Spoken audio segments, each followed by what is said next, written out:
Bom, hoje a gente vai falar sobre a geração de energia nuclear, desde que ela é construída na usina, né, que ela é gerada na usina, até o consumidor final, até quando chega no consumidor final. Então, mas primeiro a gente tem que falar sobre o átomo, mais propriamente dito, o átomo de Bohr.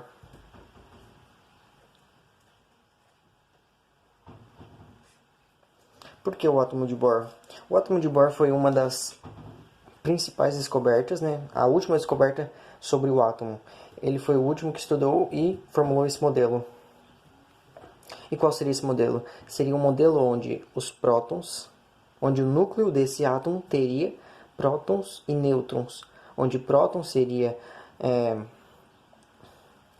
seriam cargas de sinais positivos, os nêutrons seriam cargas sem cargas, cargas nulas, e os elétrons seriam cargas negativas, que orbitariam o núcleo desse elétron. Bohr também descobriu que se os nêutrons são cargas nulas e que não fazem diferença na hora da gente calcular a massa do elétron, do átomo, então se a gente pegasse o número de prótons que esse átomo carregava mais o número de elétrons, a gente tinha a massa desse átomo. Mas o que isso tem a ver com o estudo da geração de energia nuclear? Bom, os átomos eles têm uma grande particularidade que foi descoberta e que também deu início à geração de energia nuclear. Vamos falar do urânio 235, propriamente dito, que gera a energia nuclear. Bom, o átomo, a gente sabe que ele tem prótons, nêutrons e elétrons. Positivo, carga nula, e negativa, carga negativa. Uma particularidade do elétron é que se o número de prótons mais o número de elétrons, isso daria a massa, né? Como a gente viu anteriormente. Desse uma massa ímpar,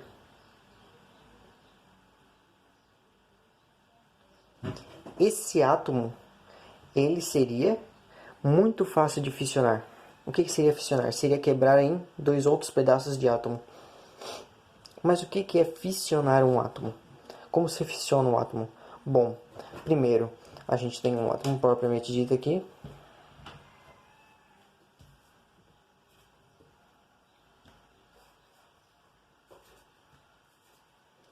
onde se eu bombardear esse núcleo de átomo com nêutrons, e se ele for um átomo de massa ímpar, ele vai ser fácil de fissionar. Logo, ele vai se dividir em outros dois átomos com massas diferentes. E a gente não sabe de quanto é essa divisão. Isso depende.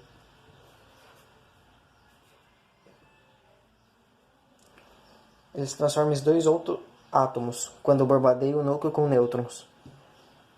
Então eu formei o quê? Dois outros urânios. 235 não, porque ele era 235 no começo, né? Era um urânio 235. Então ele seria um átomo de um urânio de massa. Ele poderia até ser outro átomo depois de ser bombardeado e formar outros dois átomos. Vamos supor que ele seja outros átomos de urânio, né? De massa não sei quantos. Beleza. Então, como isso gera energia? A gente tem que, se eu bombardear o núcleo de um átomo com um nêutron, eu formo dois outros urânios. Ou dois outros átomos desconhecidos. Só que no momento que eu bombardeio o núcleo e ele fissiona, no meio desse processo há uma geração de calor.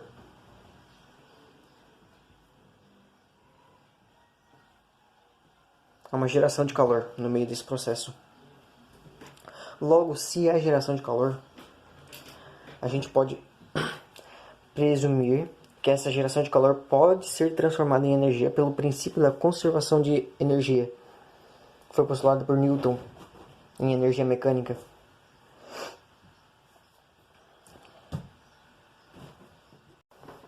Mas o diferente disso para uma usina nuclear é que na usina nuclear não vai ter só um átomo de urânio enriquecido. A gente chama urânio de 235, urânio 235 de urânio, o R, enriquecido.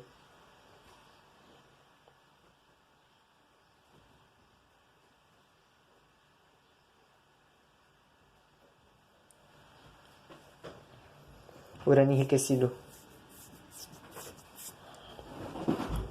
Só que na usina nuclear a gente não usa só um átomo de urânio, a gente usa pastilhas de urânio 235. Então tem vários átomos de urânio nessa pastilha.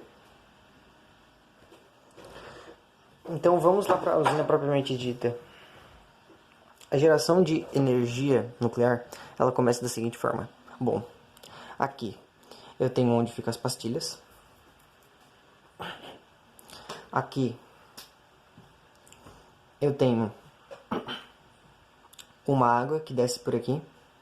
Uma água totalmente radioativa, já que o urânio 235 é um urânio radioativo. Eu tenho uma água que passa por esse envoltório aqui. Posso chamar de cano, alguma coisa assim, para melhor dedução, né? E eu tenho um pressurizador aqui. Esse item é muito importante na usina. Por que o pressurizador é muito importante na usina nuclear? Porque a gente sabe que a água, H2O, o ponto de ebulição dela é 100 graus Celsius, né? Só que o pressurizador faz com que a atmosfera mude, né? Isso aqui é um ATM, né? Então, se eu botar um pressurizador nesse envoltório aqui, com essa água aqui, que está aqui dentro desse caninho, eu faço com que a atmosfera da água mude, né? Para 47 atm. Logo, o ponto de fusão dela vai aumentar drasticamente. Logo, ela pode chegar até 600 graus Celsius. E é isso que realmente a gente quer. A gente quer que a água chegue a uma temperatura muito elevada para que ela não vire vapor no meio desse processo das fissões. Aqui que acontecem as fissões, né, dos núcleos de urânio nas pastilhas. Isso gera calor que vai juntamente para a água. E essa água ela passa pelo pressurizador. Esse pressurizador faz com que a atmosfera da água mude para 47, logo o ponto de ebulição dela vai aumentar. E essa água ela passa por aqui. E é isso que a gente realmente quer. A gente não quer que ela vire vapor dentro desse processo, desse primeiro processo. Bom, ela passando por aqui, a gente tem outro envoltório com água. Aqui também tem água. Só que essa água, ela não é radioativa. E ela só entra em contato com isso aqui, ó. Pelo cano que está passando a água radioativa e o maior tempo de ebulição. Até 600 graus ela chega, se eu não me engano.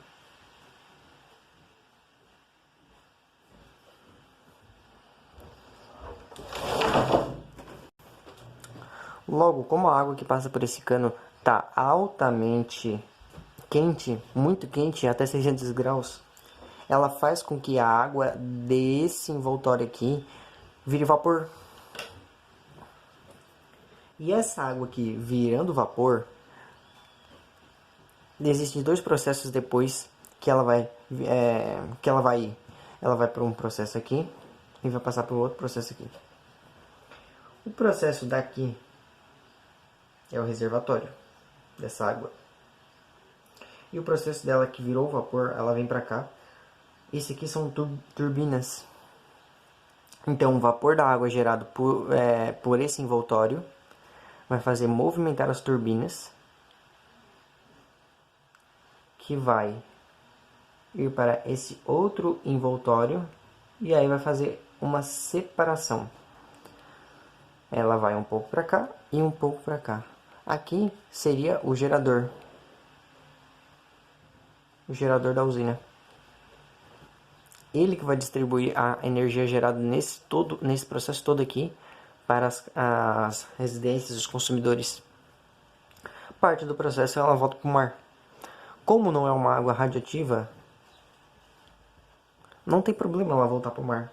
Concorda comigo? Porque a água radioativa ela tá aqui dentro, ó, do amarelo. Tá dentro do cano. Com pressurizador tudo certinho. Tá, mas a grande pergunta é: o que acontece realmente nesse processo em termos físicos?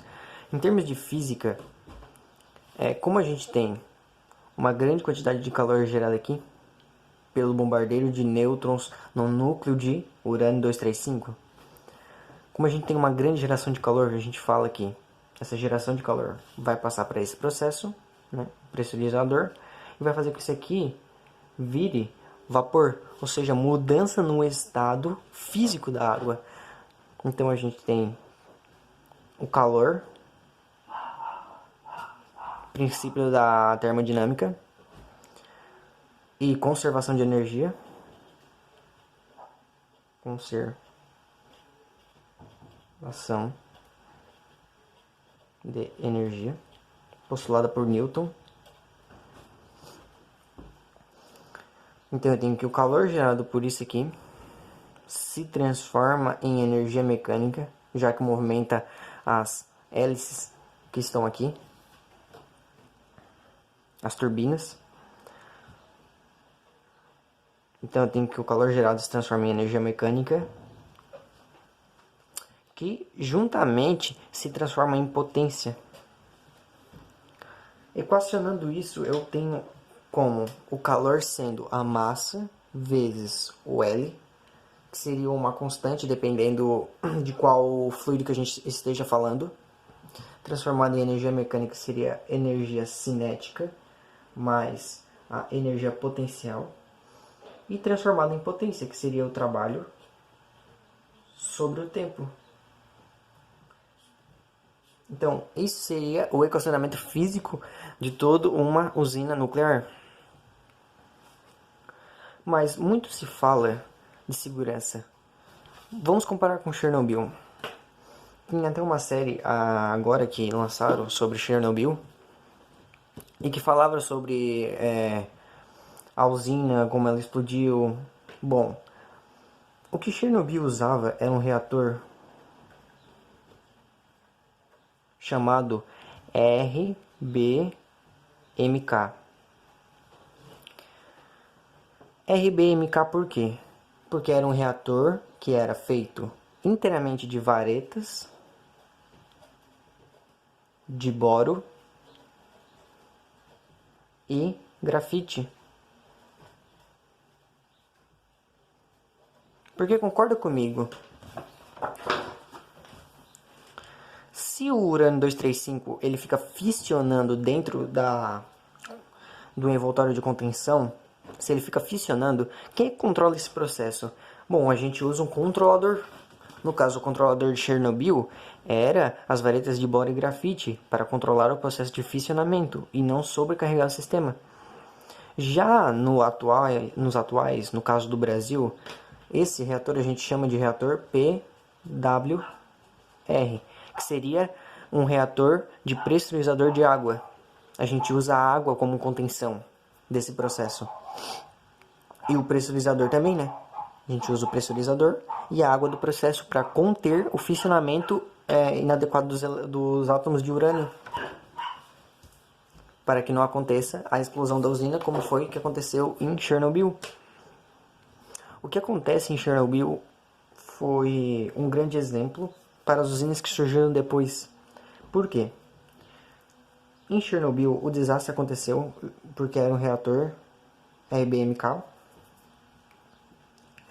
E como eles não sabiam exatamente quanto de potência essa usina aguentava, esse reator aguentava, eles foram testando. E na época de Guerra Fria, todo mundo queria sair na frente. Então a União Soviética ela não deixou por lado, ela ficou testando mais e mais potência e até que não aguentou mais. No caso do processo do reator RBMK, eles tinham uma certa potência, ou seja, eles tinham um certo trabalho sobre tempo. Só que eles aumentaram esse trabalho drasticamente. E a gente sabe, por uma divisão, que quanto mais a gente aumenta aqui em cima, mais a gente tem um resultado maior. Porque se isso aqui vai continuar constante, se eu aumentar isso aqui, ó, o resultado vai ficar sempre aumentando, ou seja, sempre a potência vai aumentar. Então, eles tentaram aumentar tanto o trabalho que o reator RBMK não conseguiu dar conta do trabalho que eles pediram para ele realizar, né, no caso.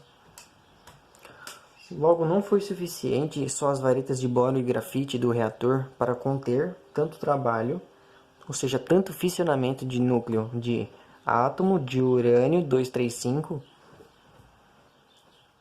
para conter todo esse processo. Logo, aconteceu uma catástrofe, ela explodiu, o sistema entrou inteiramente sobrecarga, logo não teve como. O grande problema das usinas, hoje em dia, é que elas são caras. Não existe mais esse problema de desconfiança, não tem mais problema de segurança em relação às usinas nucleares. O problema dela realmente é que ela é cara e ela só é instalada em centros de grande consumo, como no caso de Angra 1,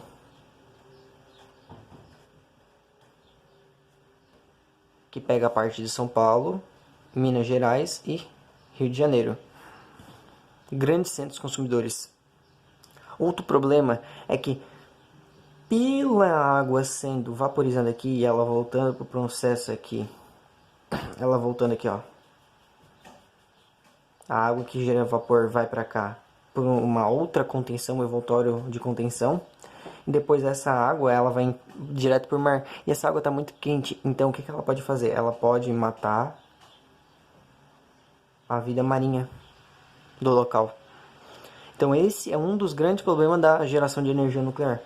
Matar a vida marinha do local e só é instalado em grandes centros consumidores pelo grande custo que é a manutenção delas, né? Então é isso, né? A gente viu como funciona a geração de energia nuclear, até indo para o consumidor. A gente viu sobre a água do pressurizador, que quando mais eu aumento a atmosfera, mais a temperatura de ebulição aumenta. A gente viu sobre o princípio da conservação de energia, postulada por Newton, que dizia que a energia do processo inicial conservada iria dar igual a outro processo de energia conservada. No caso aqui, o calor se transforma em energia mecânica e se transforma em potência. A gente também viu sobre os elétrons, os átomos de Bohr. Sempre confundo átomo com elétron, não sei porquê. E a gente viu sobre o urânio 235, o urânio enriquecido.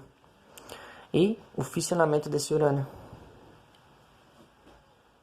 É isso.